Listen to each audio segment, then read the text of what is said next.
읽겠습니다. 시작. 나는 내가 사랑하는 자를 위하여 노래하되 내가 사랑하는 자의 포도원을 노래하리라.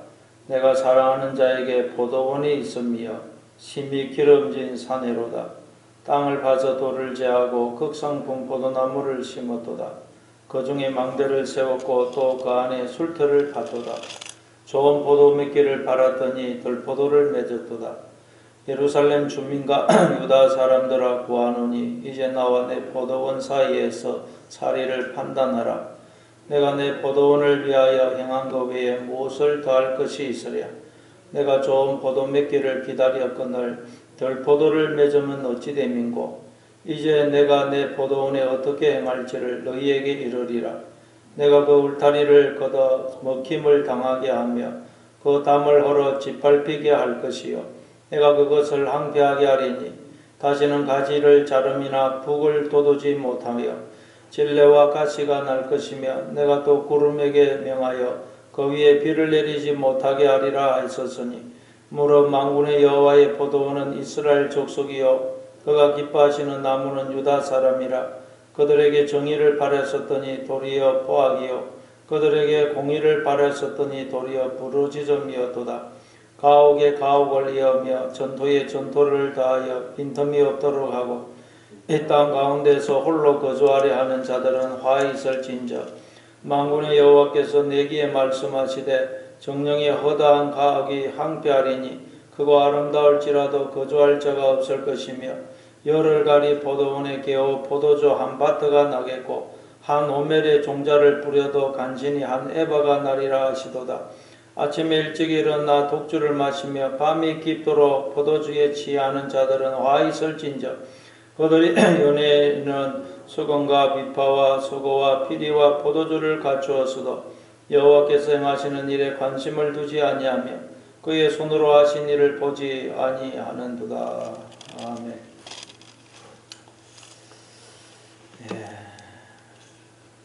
거기 보니까 1절에 보니까 나는 내가 사랑하는 자를 위하여 노래하되 내가 사랑하는 자의 포도원을 노래하리라. 내가 사랑하는 자에게 포도원이 있음이여 심히 기름진 사내로다. 이건 이사야 선지자가 하는 말이면서 동시에 또 하나님이 이사야 선지자의 입을 빌어서 하시는 말씀입니다. 내가 사랑하는 자를 위하여 노래하되 내가 사랑하는 자의 포도원을 노래하겠다. 포도원. 예. 이 포도원이 그 뒤에 7절에 보면 뒤에 7절에 보면 무릇 만군의 여호와의 포도원으로 나오죠. 하나님의 포도원. 하나님의 포도원은 이스라엘 족속이고 또 그 포도원 안에 있는 나무는 유다 사람이다. 그럼 우리를 두고 포도원이고 또 포도나무다. 우리가 포도원이고 포도나무입니다. 자, 그런데 이제 포도원을 위해서 노래를 하겠다. 하나님이 포도원을 위해서 노래를 하겠다. 어떤 노래를 할까요? 2절에 보니까 땅을 파서 돌을 제하고 극상품 포도나무를 심었도다. 그 중에 망대를 세웠고 또 그 안에 술터를 팠도다. 좋은 포도 맺기를 바랐더니 들포도를 맺었도다. 하나님이 포도원을 만들었다 그래요. 거기 보면 기름진 1절 끝에 보면 기름진 산에다가 포도원을 만드는데 땅을 파서 돌을 제하고 그 기름진 땅에다가 극상품 포도나무를 심었습니다. 그리고 또 망대를 세워가지고 하나님이 늘 그 포도원을 지키고 돌보셨습니다. 그리고 그 안에 또 술터를 팠습니다. 그래서 포도를 따면 포도주를 만들 수 있도록 다 했습니다. 그래서 이제 포도원을 위해서 할 수 있는 일을 다 하셨어요. 다 했기 때문에 당연히 좋은 포도를 맺기를 바랬는데 어떻게 된 게 들포도, 독포도를 맺더라는 것입니다. 그래서 하나님이 포도원을 위해서 노래를 하되 탄식의 노래를 하는 것입니다. 내가 도대체 안 해준 게 뭐가 있길래, 뭐가 내가 부족하게 해줬길래 네가 이렇게 된 것이냐. 하나님이 탄식을 하시는 것입니다. 우리가 자녀를 키워도 그렇죠. 부모는 참 부모로서 할 수 있는 만큼 최선을 다해서 자녀를 키웁니다. 먹을 것 안 먹고 입을 것 안 입으면서 자녀에게는 모든 것을 아끼지 않고 투자를 하죠. 근데 나중에 자녀가 뭐라 그래요? 부모님이 나한테 해준 게 뭐가 있어요? 그리고 꼭 보면 주변의 친구들도 자기보다 어려운 친구들은 예를 안 들고 꼭 자기보다 좀 나은 친구들, 행편이 좋은 친구들 예를 들어요. 누구누구는 이렇게 해주던데 부모님이. 친구들 보면 다 이렇게 해주는데 왜 부모님은 저한테 안 해주냐. 꼭 그렇게 비교를 하죠. 그러면 속이 상하면서 참 저게 하나님 앞에서 내 모습이구나 깨닫게 됩니다. 하나님께서 이스라엘 백성들을 가나안 땅에 들여보내실 때 그 가나안 원주민들을 다 진멸하라고 했습니다. 근데 이스라엘 백성들은 원주민들을 진멸을 안 하죠. 보니까 그들이 너무 부럽거든요. 그래서 그 가나안 원주민들을 보면서 하나님께 하나님 왜 우리는 저들처럼 살게 해주지 않습니까? 그 원주민들은 늘 그냥 부유하게 또 쾌락을 누리면서 살아요. 그 늘 부러운 거죠. 하나님 왜 우리는 저들처럼 살게 해주지 않습니까? 그러면서 그들을 따라가더라는 것입니다. 3절에 보니까 예루살렘 주민과 유다 사람들아 구하노니 이제 나와 내 포도원 사이에서 사리를 판단하라. 하나님이 우리 보고 나와 포도원 사이에 한번 누가 잘못했는지 뭐가 문제인지 네가 한번 판단해봐라. 내가 뭘 잘못한 것이 있는지 누가 잘못인지 한번 판단을 해봐라. 우리 보고 하나님 4절에 내가 내 포도원을 위하여 행한 것 외에 무엇을 더할 것이 있으랴. 내가 좋은 포도 맺기를 기다렸거늘 들포도를 맺으면 어찌 됨인고. 내가 내 포도원을 위하여 행한 것 외에 무엇을 더할 것이 있느냐. 내가 안 해준 게 뭐가 있느냐는 것입니다. 그래서 포도원을 위해서 다 했습니다. 좋은 기름진 땅에다가 돌을 다 제거하고 극상품 포도원을 나무를 심고 망대를 세워서 늘 포도원을 지키고 돌보고 또 포도주 짜는 틀까지 만들고 다 했습니다. 그럼 당연히 그 좋은 포도를 맺어야 그게 정상 아닙니까? 극상품 포도나무를 심었기 때문에 좋은 포도를 맺는 것이 그게 정상입니다. 안 좋은 포도를 맺는 게 그게 이상하죠. 마찬가지로 하나님은 우리가 좋은 열매를 맺을 수 있도록 모든 걸 다 해주셨다는 것입니다. 하늘에 속한 모든 신령한 복을 다 우리에게 주셨고 하나님이 늘 우리와 함께 하시면서 우리를 눈동자처럼 지키시고 돌봐주시고 우리를 진리의 길로 의의 길로 생명의 길로 인도해 주셨다는 거죠. 안 해준 게 없다는 것입니다. 하나님은 우리에게. 그래서 하나님은 우리에게 좋은 열매 맺기를 당연히 바랐는데 우리에게서 나쁜 열매가 맺히더라. 이거 어떻게 된 거냐는 거예요. 내가 잘못한 것이냐 너희가 잘못했냐 어떻게 된 것이냐. 그래서 거기 보니까 어찌됨이냐 들포도를 맺으면 이게 어찌됨이냐. 우리는 당연히 여러분 하나님의 자녀로서 하나님을 닮은 그런 모습을 보여야 됩니다. 그런데 이게 마귀의 자식처럼 살고 있으니 하나님이 어찌 됨이냐. 하나님이 안 해준 게 없는데 어찌 된 것이냐. 이거 어찌 됨이냐 이 말씀을 보니까 우리가 주일날 살펴봤던 천사와 예수님이 막달라 마리아에게 여자야 어찌하여 울고 있느냐. 그 기억나죠? 어찌하여 울고 있었습니까? 예수님의 시신을 못 찾아서 울고 있었죠. 예수님은 부활하셔서 살아계시는데 나와 함께 하시는데 마리아는 예수님의 시신을 못 찾아가지고 울고 있는 것입니다. 얼마나 기가 찹니까? 우리가 지금 그렇다는 것입니다.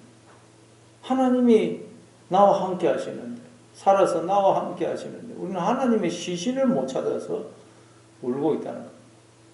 우리가 그러니까 여러분 절망하고 낙심하고 염려하고 뭐 걱정하고 이건 그럴 필요가 없는데 그러고 있다는 너무도 어리석은 일이라는 것입니다. 예. 그래서 우리가 여러분 우리 마음속에 두려움이 있고 염려가 있고 걱정이 있고 불평 원망이 일어날 때마다 그 시편 기자처럼 내 영혼아 네가 어찌하여 두려워하고 어찌하여 낭망하고 있느냐. 너는 하나님을 바라라. 나는 내 얼굴을 도우시는 하나님을 오히려 찬송하려다 그러죠. 어찌하여 내가 나한테 이렇게 명령을 해야 돼. 왜 네가 지금 두려워하고 염려하고 있느냐. 하나님이 나와 함께 하시는데 네가 왜 염려하고 있느냐. 그래서 우리가 자꾸 나 자신한테 명령을 해야 돼. 내 영혼한테. 그래서 우리가 하나님을 바라봐야 됩니다. 하나님이 지금 어찌 됨이냐. 들포도를 맺으면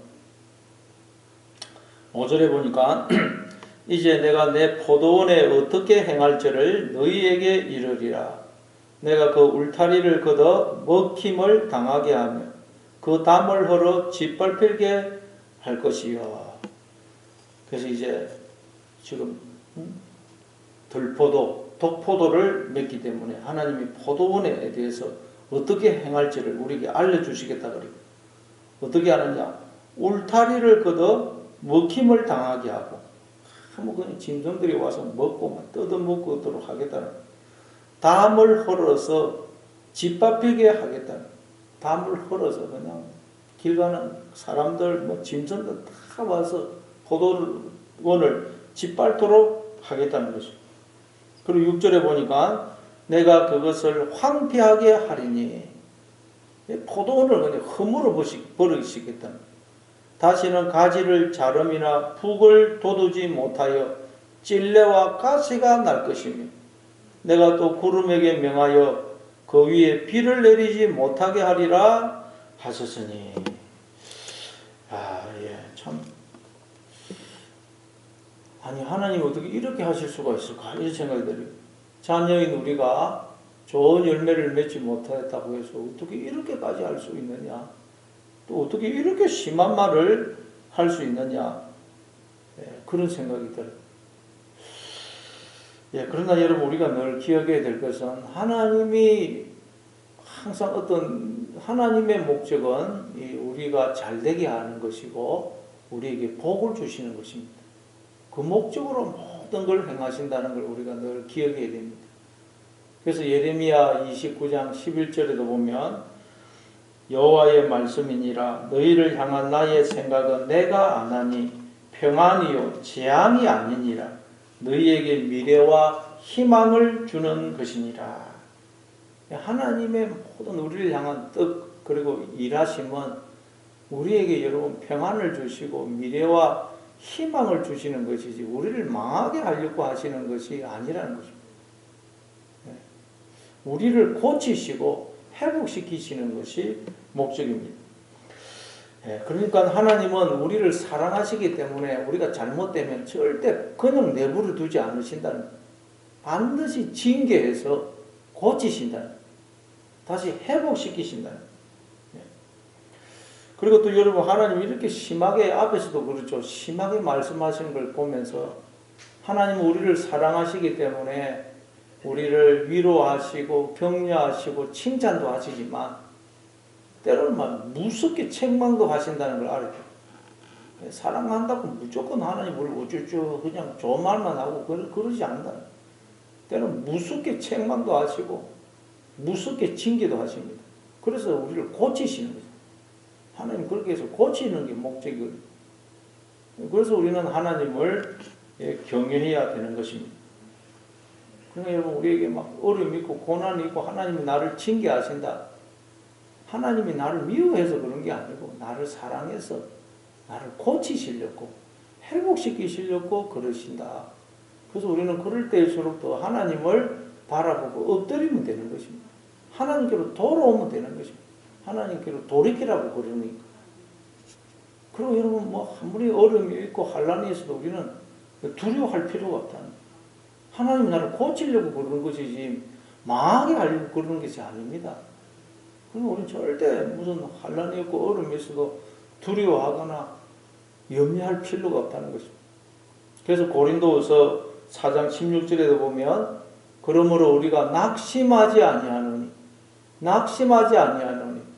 우리의 그 사람은 부패하나 우리의 속사람은 날로 새로워지도다. 낙심하지 않는다는 거야. 우리가 때로는 하나님 우리를 징계하십니다. 그러나 우리를 고치시려고 잘되게 하시려고 그러는 것이지 망하게 하시려고 그러는 게 아니라는 거죠. 그래서 우리는 낙심할 필요가 없고 그럴 때일수록 하나님 앞에 나오고 하나님을 붙들고 하나님 앞에 엎드리면 되는 것입니다. 그래서 야고보서도 사도도 야고보서 1장 2절에 보면 형제들아 너희가 여러 가지 믿음의 시련을 만나거든 온전히 기쁘게 여기라. 기쁘게. 시련이 올 때 기뻐해라는 것이죠. 하나님이 나를 고치시려고 잘되게 하시려고 그러는 것이거든요. 이는 너희 믿음의 시련이 인내를 만들어내는 줄 너희가 알니라. 인내를 온전히 이루라. 이는 너희를 온전하고 구비하여 조금 더 부족함이 없게 하려 함이니라. 또 7절에 보니까 무릇 만군의 여호와의 포도원은 이스라엘 족속이요 그가 기뻐하시는 나무는 유다 사람이라. 그들에게 정의를 바랬었더니 도리어 포악이요 그들에게 공의를 바랬었더니 도리어 부르짖음이었도다. 네, 그러니까 하나님께서 우리에게 바라신 게 뭐라 그래요? 정의와 공의. 이거 앞에서도 나왔죠. 계속 이게 나옵니다. 정의, 공의. 정의라는 것은 미시파트, 사파트, 다스리다, 판단하다, 사파트라는 동사에서 나온 명사고, 그리고 공의는 ጼ덱. 이걸 예수님은 마태복음 6장 33절에서 너희는 먼저 그의 나라와 그의 의를 구하라. 그리하면 이 모든 것을 너희에게 더하시리라 그러죠. 하나님을 우리가 주인으로 모시고 남편으로 모시고 그 하나님과 늘 동행하면서 사는 삶, 그게 말하자면 여러분 정의와 공의입니다. 하나님을 나의 주인으로 모시고 늘 하나님과 동행하는 삶. 그래서 하나님을 드러내고 또 하나님의 성품, 은혜, 사랑, 복을 나누어주는, 흘러주는 삶, 주는 삶을 사는 것. 그게 여러분 정의고 공입니다. 하나님은 이걸 위해서 우리를 지었었고 부르셨다는 거예요. 그런데 어떻게 된 게 정의를 바랬더니 포악이고 공의를 바랬더니 도리어 그냥 울부짖음이더라는 거죠. 왜 그러느냐? 8절에 보니까 가옥에 가옥을 이으며 전토에 전토를 다하여 빈틈이 없도록 하고 이 땅 가운데에서 홀로 거주하려 하는 자들은 화 있을진저. 가옥에 가옥을 잇는다는 말은 집에 있는데 또 옆집에 자꾸 집을 사더라는 거죠. 계속 집을 사는 것입니다. 전토에 전토를 다한다. 땅이 있는데 또 옆에 땅을 또 사더라는 것입니다. 요즘도 그렇지. 돈 많이 있으면 부동산에 투자하지 않습니까? 돈 많은 사람들 돈 들고 그냥 어디 뭐 땅 살 데 없느냐 돌아다니고 계속 땅을 삽니다. 지금 우리나라도 보면 상위 20%가 뭐 80% 이상의 부동산을 소유하고 있다고 그러지 않습니까? 계속 그냥 땅을 사고 뭐 사는데 왜 그러냐? 이 땅 가운데서 홀로 거주하려 하는 자들은 화 있을진저. 자기만 잘 먹고 잘 살려고 계속 그냥 막 끌어모은다는 거죠. 끝없는 탐심. 탐심에 사로잡혀 산다는 인간들이. 끝없는 탐심. 예. 요즘 여러분 이 자본주의 시대를 사는 현대인들은 더 그렇죠. 그냥 탐심의 노예가 되어 삽니다. 모든 관심이 어떻게 하면 돈 많이 벌어서 즐기면서 살까. 이게 삶의 목적입니다. 끝없는 탐심에 사로잡혀 살아가는 것입니다. 뭐 이웃이 뭐 어떻게 되든 이웃은 뭐 죽든지 말든지 별 관심이 없습니다. 자기만 잘 먹고 잘 살면 된다는 거예요. 이렇게 되더라고요. 원래 우리는 하나님이 우리를 지으신 목적은 그렇게 아닌데 9절에 보니까 만군의 여호와께서 내기에 말씀하시되 정령이 허다한 가옥이 황폐하리니 크고 아름다울지라도 거주할 자가 없을 것이며, 그래서 하나님이 가옥을 황폐하게 하겠다는 거예요. 크고 아름다울지라도 거주할 자가 없을 것이다. 그러니까 여러분, 이 집이라는 것은 우리가 거기서 이렇게 편안히 쉬고 또 기쁨과 행복을 누리기 위해서 하는 게 집 아닙니까?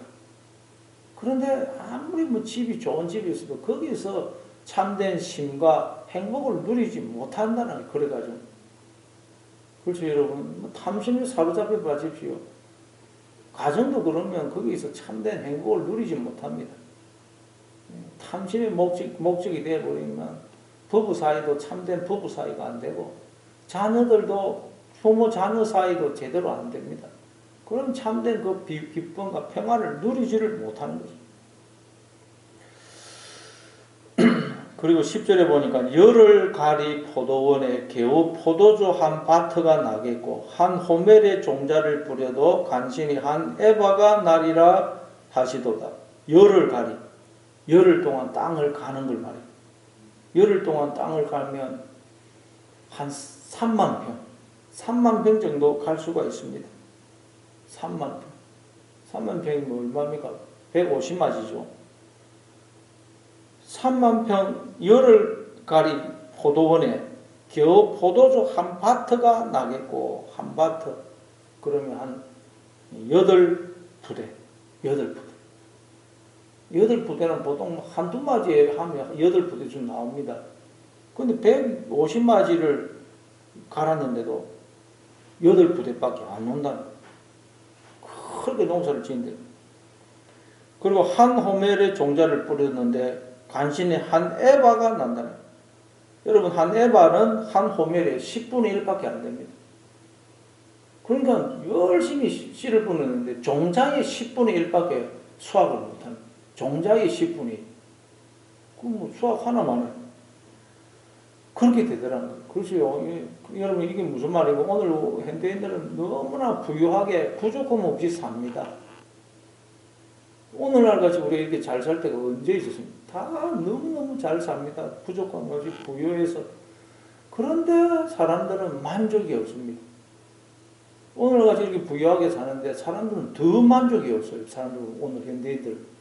전부 다 그냥 불만이 가득하고 만족이 없다는 거예요. 만족. 하나님을 떠나면 이렇게 되면 탐심의 요예가 되면 인간은 절대 만족이 없습니다. 아무리 가진 것이 많아도 만족이 없습니다. 만족. 11절에 보니까 아침에 일찍 일어나 독주를 마시며 밤이 깊도록 포도주에 취하는 자들은 화 있을진저. 독주, 포도주, 이게 뭡니까? 탐심에 취해서 사는 걸로, 탐심. 세상의 가치관에 취해서 사는 걸 말이에요. 에베소서 5장 18절에도 보면 술 취하지 말아라. 이는 방탕한 것이니 성령의 충만함을 받아라. 술에 취한다는 말은 세상의 가치관. 세상의 가치관은 탐심입니다. 탐심. 탐심에 취해가지고 그냥 아침부터 저녁까지 탐심에 취해가지고 살고 있다는 거예요. 그러면 그 화가 있다는 화. 12절에 보니까 그들이 연애에는 수건과 비파와 소고와 피리와 포도주를 갖추었어도 여호와께서 행하시는 일에 관심을 두지 아니하며 그의 손으로 하신 일을 보지 아니하는도다. 인간들이 살아가는 목적은 돈 많이 벌어서 즐겁게 사는 게 목적이에요. 즐기면서. 그러니까 잔치를 여는 것입니다. 근데 잔치 연회에 수금, 비파, 소고, 피리, 포도주 다 갖추었습니다. 근데 뭐가 빠졌어요? 여호와께서 행하시는 일에 관심을 두지 아니하고 그의 손으로 하신 일을 보지 않더라. 하나님께 관심이 없더라. 그러나 여러분, 우리 인생이 잔치가 되려면 하나님을 우리가 주목해야 됩니다. 하나님이 우리의 인생이 잔치가 되게 해주시는 것입니다. 우리 인생에 참된 기쁨과 평안과 만족이 넘치게 해주시는 거죠. 하나님을 떠나면 모든 것을 갖추었다 할지라도 그 인생은 잔치가 될 수가 없습니다. 에스더서를 보면 그 잔치가 많이 나오죠. 에스더서 성경에 보면 제일 잔치에 대해서 많이 나오는 게 에스더입니다. 아수에르 왕이 잔치를 벌리는데 180일 동안 잔치를 벌려요. 1년에 절반을 잔치를 벌립니다. 잔치가 끝나니까 또 뭔가 아쉬운지 7일 동안 또 더 잔치를 벌여요. 뭐 없는 게 없습니다. 모든 걸 갖췄는데 그 잔치가 어떻게 끝이 납니까? 아수에르 왕이 그냥 막 기분이 좋아가지고 자기 왕비야 와서디 그 미모를 한번 사람들에게 자랑하려고 갑자기 왕비한테 잘 차려입고 한번 나와라. 그러니까 왕비가 갑자기 왕이 부르니까 기분 나빠가지고 안 나와요. 그러니까 왕이 화가 나가지고 왕비를 폐위를 시키죠. 기쁨과 감사와 즐거움으로 넘쳐야 될 그 잔치가 그냥 분노와 울분과 허무와 비참함으로 끝나더라는 거죠. 하나님이 안 계시면, 하나님을 경외하지 않으면 인간의 인생은 절대 잔치가 될 수가 없다는 거죠. 요한복음 2장에도 보면 포도주가 떨어져 버리죠. 잔치에. 갈릴리 가나 올인 잔치에. 포도주가 떨어져 버립니다. 그러나 예수님을 그 잔치의 주인으로 모시니까 다시 물이 포도주로 변하죠. 그리고 우리의 인생이 잔치가 되기 위해서는 오직 하나, 하나님을 경외해야 된다는 것입니다. 하나님을 경외하지 않으면 아무리 모든 걸 갖출지 하지, 가진 것이 아무리 많다 할지라도 그 인생은 분노와 울분과 흠으로 끝납니다. 흠으로. 예, 오늘도 여러분 오직 하나님을 경외하심으로, 하나님을 바라보고 붙드심으로, 의지하심으로 우리의 인생에 참된 기쁨과 감사와 만족이 넘치는 그런 하나님의 잔치로서의 인생이 되는 그런 하루가 되시길 바랍니다.